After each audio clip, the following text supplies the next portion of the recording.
My boyfriend's mom has been secretly poisoning me for 8 months because she thinks I'm stealing her baby. I found her journal. Now I'm in the hospital and she's in jail. I'm 26F, dating Jake, 28M, for 2 years.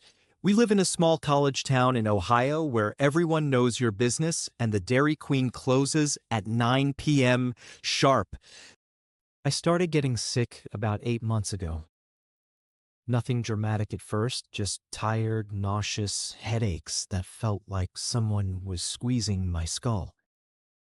Jake's mom, Linda, was so sweet about it. She'd bring me homemade soup, herbal teas, even drove me to urgent care twice when Jake was working late shifts at the auto shop. He said, it began right after Jake and I moved in together last spring. We rented a little duplex on Elm Street, walking distance from campus and the Kroger where I work as a pharmacy tech. Linda lived 10 minutes away in the house where Jake grew up, and she had keys to our place for emergencies. She'd stop by with casseroles, do our laundry, water my plants when we were out of town. I thought I'd hit the mother-in-law jackpot. The symptoms started subtle. I'd wake up feeling like I'd been hit by a truck, even after 8 hours of sleep. My stomach would churn for no reason. Jake would find me hunched over the toilet at 2 a.m., dry, heaving nothing. Maybe it's stress, he'd say, rubbing my back. You've been working a lot of overtime. Linda was concerned, too. She'd show up with ginger tea and saltines, sit with me on the couch while Jake was at work. Poor thing, she'd coo, feeling my forehead. You're burning up. Let me make you some of my special broth. Her special broth was legendary in their family. Jake swore it could cure anything. She'd simmer it for hours with herbs from her garden, bring it over in mason jars with little notes, for my sweet girl. Feel better soon. Love, Mom, Linda. I drank every drop. I was grateful someone cared so much. The doctors were stumped. Blood work came back normal. CT scans showed nothing. Probably a virus, they'd say. These things sometimes linger. I went through 3 different antibiotics, tried elimination diets, even saw a specialist in Columbus who suggested it might be anxiety. Maybe you're just not used to living with someone, my sister Emma suggested over FaceTime. Some people get psychosomatic symptoms from big life changes, but it wasn't psychosomatic. I was legitimately sick. I'd lost 15 pounds. My hair was falling out in clumps. Some mornings I couldn't keep water down, let alone food. Linda was my constant companion through it all.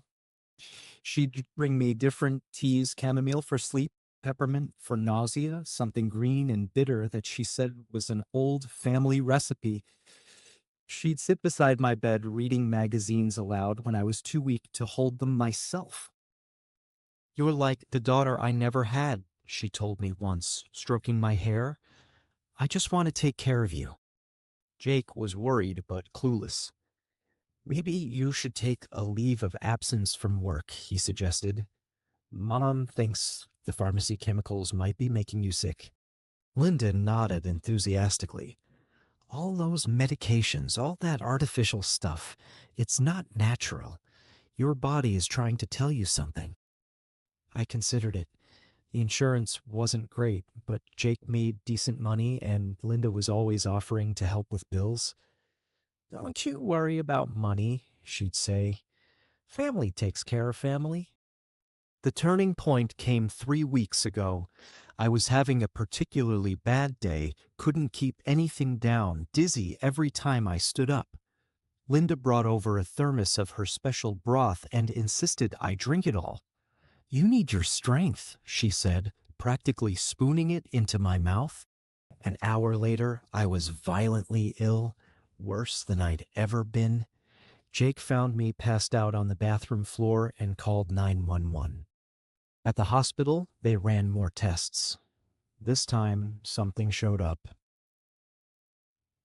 We're seeing elevated levels of several compounds in your blood, the doctor said, frowning at my chart. Have you been taking any herbal supplements? Anything not prescribed? I told them about Linda's teas, her special broth. The doctor's expression grew serious. We'd like to test some of those, if you have any left. I didn't, but Linda had dropped off a fresh batch that morning.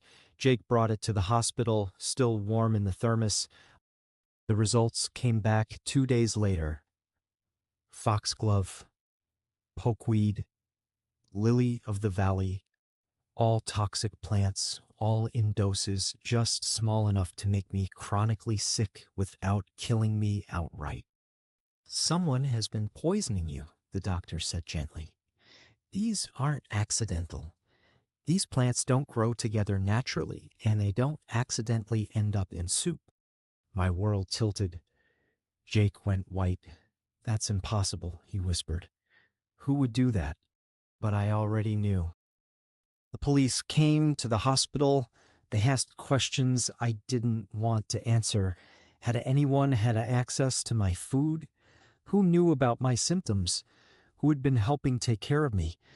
They searched Linda's house that afternoon. In her bedroom closet, behind a box of Christmas decorations, they found a journal. The entry started 8 months ago, right after Jake and I moved in together. Asterisk, she's taking him away from me. He used to call every day. Now it's twice a week. She's making him forget his family. Asterisk. Asterisk started adding just a little foxglove to the soup. Nothing dangerous, just enough to make her feel unwell. Maybe she'll go back to her parents if she's sick enough. Asterisk. Asterisk, she's getting suspicious about the teas. Need to be more careful. Added pokeweeds to the broth instead. Jake thinks it's stress from work. Asterisk, she's lost weight. Good. Jake is starting to see she's not as healthy as she pretends. Maybe he'll realize she's not right for him. Asterisk. Asterisk increased the dose today. She looked so pale and weak. Jake held her all night. He should be holding me. I'm the one who's always been there for him. The final entry was from the day I collapsed. Asterisk, she's getting too sick. Need to back off for a while, but she's not leaving. Why won't she just leave? Jake deserves someone who can take care of him, not someone he has to take care of. Maybe I need to try something stronger.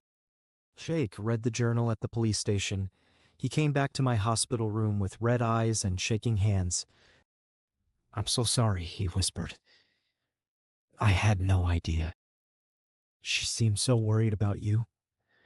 She was always asking how you were feeling, bringing you food. That's how she was poisoning me, I said, the words tasting bitter. The food, the tea, everything she brought me. He broke down completely. She could have killed you. My own mother could have killed you, and I helped her do it. I brought you her soup. I encouraged you to drink her tea.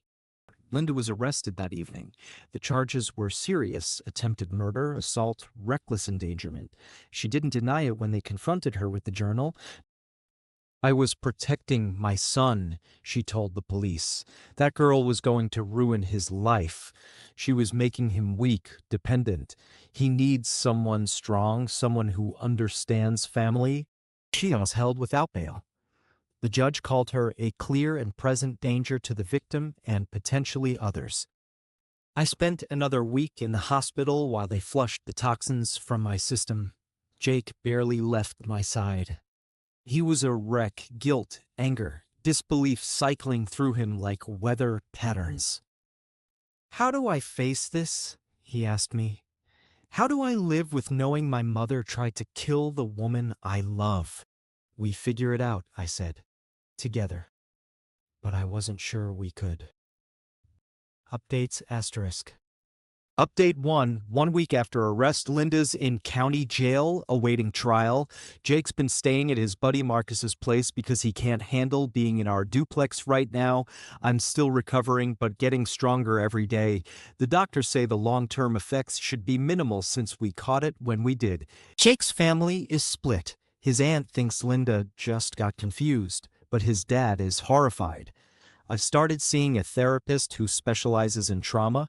Turns out being slowly poisoned by your boyfriend's mother for 8 months counts as trauma. Who knew? Update 2, 3 weeks later, Jake and I are in couples counseling. He's dealing with massive guilt and I'm dealing with massive trust issues.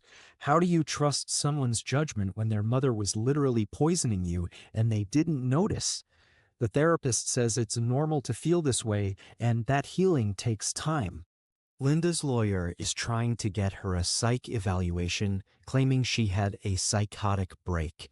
The prosecutor isn't buying it. The journal shows months of premeditation. Update 3, 2 months later, trial date is set for next spring. I'll have to testify. Jake's been amazing through all this, but the relationship is strained. We're both in individual therapy now too. I moved back to my parents' house in the next town over. Jake visits, but it's awkward. My mom makes him sit on the porch like we're teenagers again.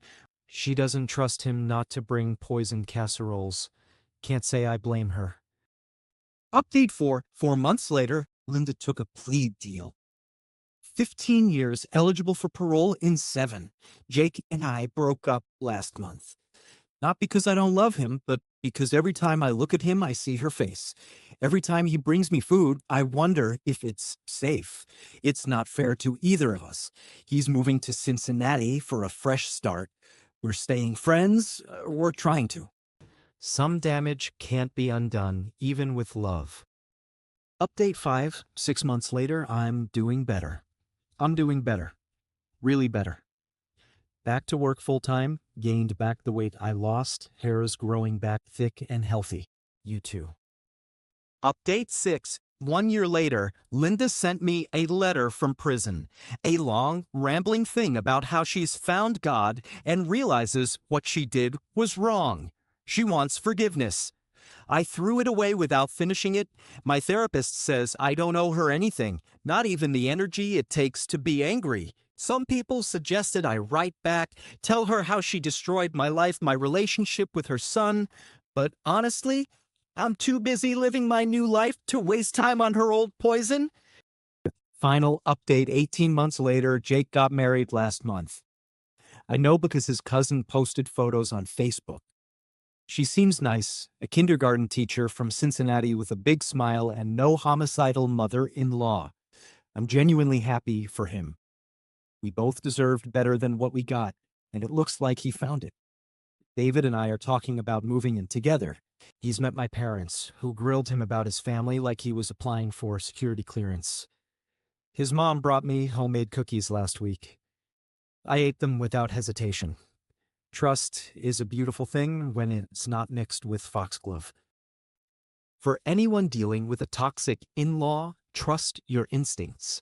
If someone makes you feel sick, maybe they're literally making you sick. And if your partner's mother keeps a journal about slowly poisoning you, that's probably not normal family dynamics. Just saying. Small Ohio sentence, stopped at the Dairy Queen after therapy today and got a blizzard at 8:55 p.m. because sometimes you need ice cream and the freedom to eat it without wondering if someone's trying to kill you.